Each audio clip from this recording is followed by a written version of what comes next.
lot of people have this debate when it comes to first year coaches or coaches in their first couple of months on the job. Do you believe that you can see the signs of a great coach before he coaches a game due to recruiting? Or do you believe that it has to be once you see him coach his first season and his win-loss record, regardless of recruiting? So what I'm asking you is when that first season, you come back on after the first season is concluded and it's February, whatever, because now for some reason we play the national championship way yonder. And you look and you say, first coach so-and-so, whether it be Mario Cristobal, whether it be uh, the USC coach and Lincoln Riley, whether it be insert name here. Do you need to be able to look at their recruiting class and go, no, he's going to be a good coach? Or do you have to look at the on the field product first to be able to know what's going to happen with that coach? Well, to me, to build a great football team, you have to do generally about 4 things. So there's a process of there's recruiting, and the process of recruiting before you even sign anyone, building relationships, doing all those things, that going through the grind, working, building relationships, showing off the facility, doing everything to put the best foot forward. And then you seal the deal. You got to be able to seal the deal. You sign the players, talent acquisition. That's the wrap up of number 1. Then number 2, you get those student athletes on campus and you develop them as players. Physically, mentally, their approach to the game, being a quote unquote professional as they take on their job. I'm not calling them professionals, but you know what I mean. Taking it seriously, being a professional, being studious at watching film, lifting weights, doing everything they can to be their best, and helping them with that, improving them from a technique standpoint, et cetera, et cetera. And then you get this team and you put them all together, all those individuals together.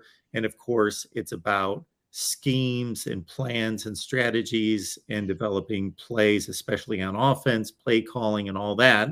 And then you build your concepts, and every coach has their philosophies and concepts and their core values. I'm not talking about morality values. I'm talking about values as a football coach on the field.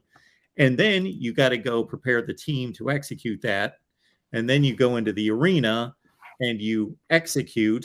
And then you see how good the coach is and the coaching staff at adapting during the game, changing, seeing things that they didn't expect to see, and being able to adjust and get their players ready and flexible to adjust to adverse situations and things that they haven't seen. And you put all that together and it equals a great football team. Okay. So before any of that happens, or before we see the results of that, 2 things come to mind in terms of evaluating a coach that hasn't played a game. And one would be the obvious recruiting. How well are they doing in recruiting? Number 2 would be there are no great head football coaches who didn't assemble great staffs. You take, you bring up Nick Saban and Urban Meyer all the time. Mm-hmm. But if they assembled the worst coaching staff in college football, if you gave them the worst offensive coordinator, the worst offensive line coach, if you gave them, that would be funny to figure out. They'd probably be yanking their hair out, going crazy. They probably, it might still go 8-4, but it would be a rough 8-4, yeah. But so it's just like a CEO. How smart are they? Well, a really good one is smart, but they probably hire smarter people. They have a eye for talent and skills and character and all those things. And I think a great head coach has that too. Right. So I think those are the basic 2 things in the offseason that you can see for sure. Okay. So you think that, and the reason why I asked this, I get this from a good friend of mine, Rican King Swag. He's a big time YouTuber. Oh, he's not big. He's big time to me. I think he's amazing at what he does. But in his soliloquy, he always has this. He goes down the line of the great coaches. And he always says, look at their year 1. You saw, irregardless of the outcome on the football field, you saw a level of seriousness, a level of investment, a staff, and recruiting. The recruiting would just be up there. You got Marcel Darius, Mark Ingram, and Julio Jones committing to Nick Saban 3 weeks after he lost to UNL Monroe.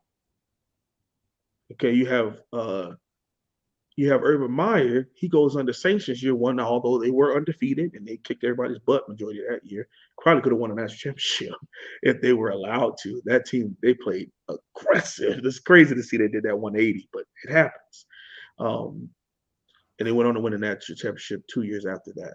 They went undefeated. But you look at that, and then he signs a top 3 class that had Ezekiel Elliott and Joey Bosa and all those guys in it, and they reaped the benefits of winning that championship a couple seasons later. But he brings that stuff up, and then the rebuttal that a bunch of people in the comment section or fans or whatever say back to him is, "Oh man, we won't know about Coach Cristobal, until he wins on the football field." And his argument is, the greatness building of an elite head coach is done way before he even coaches that first game. If we wait until then to start judging them, we're behind the 8 ball. You got to look at all the other intangibles.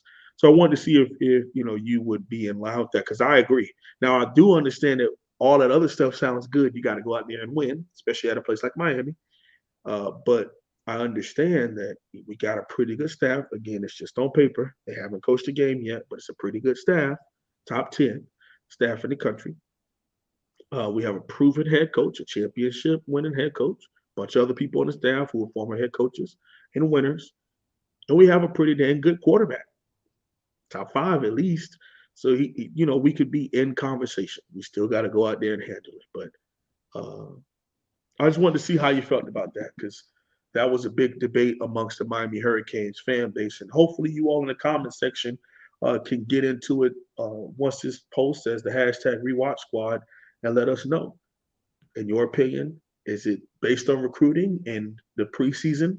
Or, in your opinion, will you judge him on the win-loss record? Let us know in the comment section below. Now, if all those indicators in the offseason don't add up the wins and losses by, let's say, year 2, year 3, then that's all that matters eventually. Right. Yeah. Absolutely.